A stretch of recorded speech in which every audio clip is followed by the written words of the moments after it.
Hai, assalamualaikum warahmatullahi wabarakatuh teman-teman. Apa kabar? Semoga masih dalam keadaan sehat ya, tidak kurang suatu apapun.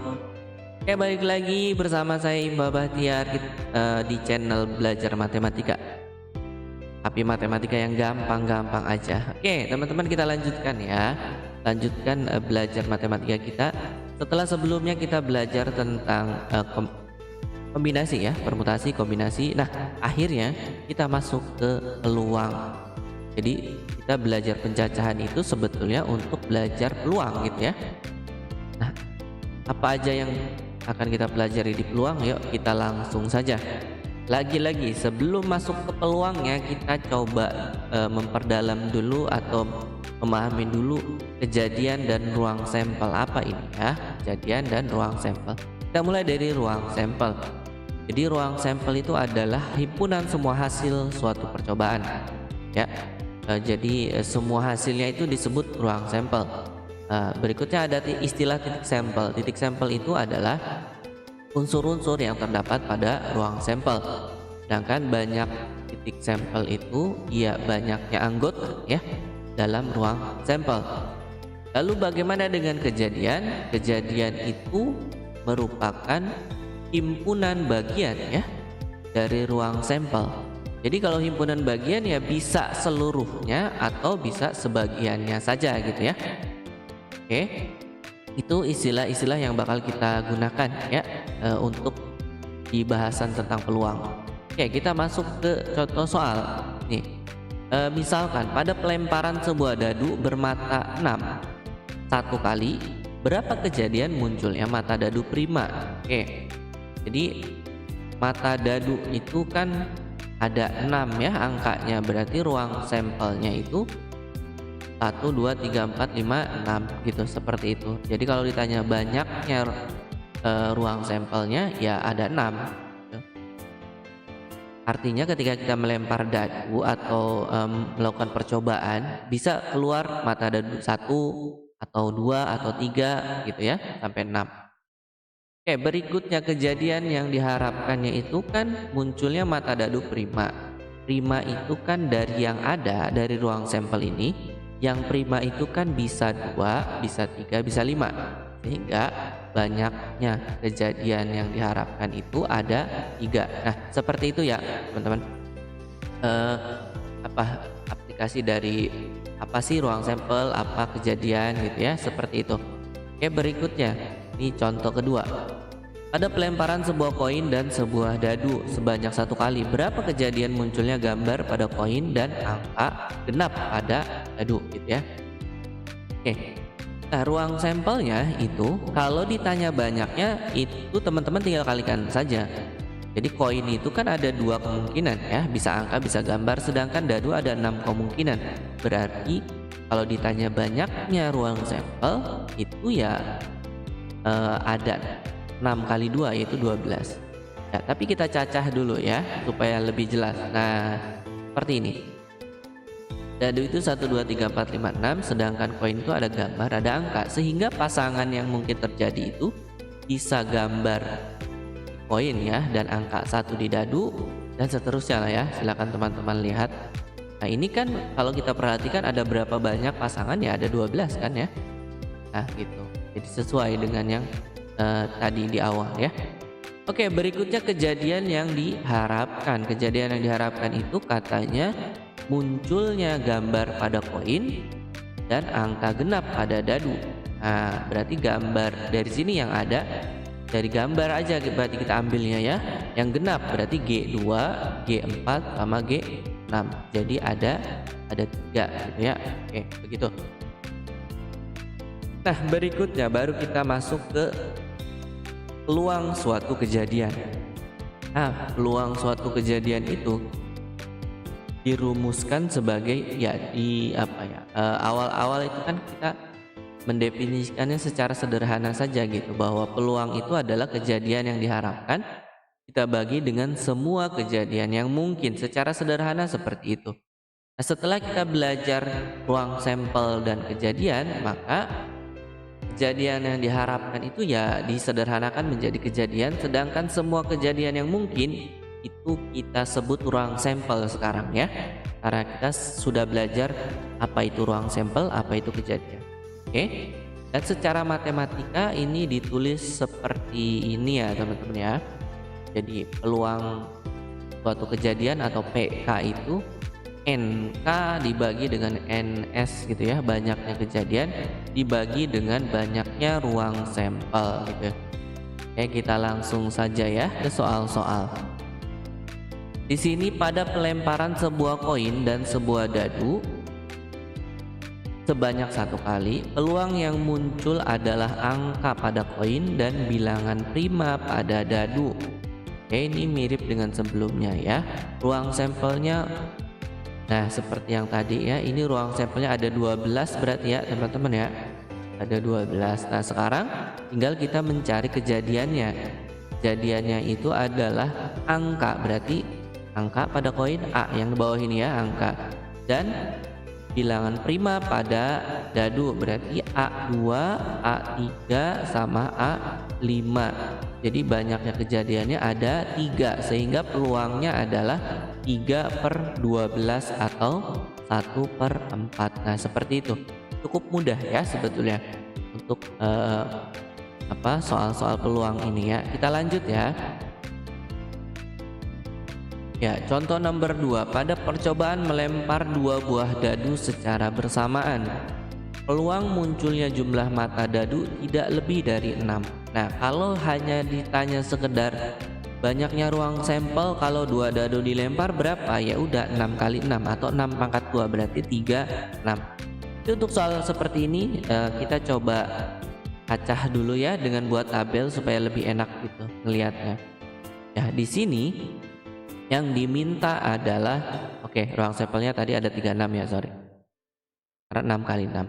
Nah, sekarang yang diminta adalah jumlahnya ya, jumlah mata dadu 1 dan 2-nya itu tidak lebih dari 6. Nah, teman-teman, tidak lebih dari 6 itu 6-nya termasuk berarti ya, boleh kan 6. Yang nggak boleh itu yang lebih gitu. Ya, sehingga di di baris yang pertama ini berarti yang bisa itu ya, kejadian yang bisa itu dari 11 sampai 15 gitu ya. 11 berarti kan kalau kita jumlahin 2. Kalau 15 itu 6, jadi masih boleh ya. Jadi ada 5 kejadian yang bisa di baris pertama. Di baris kedua ada 4 kejadian. Di baris ketiga itu ada 3 kejadian. Di baris keempat ada 2 kejadian. Di baris kelima ada 1 kejadian. Sedangkan di baris ke-6 tidak ada ya kejadian yang diharapkan. Kenapa? Karena kalau kita jumlahin ini sudah lebih dari 6 semua gitu. Oke, kita jumlahkan kejadian yang ada yang bisa tadi. Ya, ini 5 tambah 4 tambah 3 tambah 2 tambah 1 itu 15. Jadi banyaknya kejadian ada 15, sehingga peluangnya adalah 15/36 atau 5/12 gitu. Oke. Oke, lanjut berikutnya. Soal nomor 3. Dalam suatu kotak terdapat 100 bola serupa yang diberi nomor 1 sampai 100. Jika dipilih 1 bola secara acak, maka peluang terambilnya bola dengan nomor yang habis dibagi 5 tetapi tidak habis dibagi 3. Aduh, ini habis dibagi 5 tetapi tidak habis dibagi 3. Oke. Kita langsung saja ya. Ruang sampelnya dulu yang mudah ya. Ini udah jelas ada 100 bola, maka ruang sampelnya ada 100. Nah, kejadiannya. Nah, untuk mendapatkan kejadiannya, pertama teman-teman cari dulu deh. Dari 1 sampai 100 yang habis dibagi 5 itu ada berapa? Yaitu kita tinggal bagi saja ya. 100 dibagi 5 ada 20 gitu. Ya, kalau kita mau mencacahnya ya 5, 10, 15 gitu ya. Sampai 100 gitu. Tapi ya nggak perlu juga ya dicacak kelamaan nanti. Tinggal teman-teman bagi aja 20 bagi 5 gitu ya. Nah, berikutnya adalah kita cari yang habis dibagi 5 juga habis dibagi 3. Nah, kalau ini silahkan dicacah satu persatu karena nggak bakal banyak ya. Kita mulai dari 5, 15 gitu ya. Berikutnya 30. Pokoknya kelipatan dari 15 deh ya.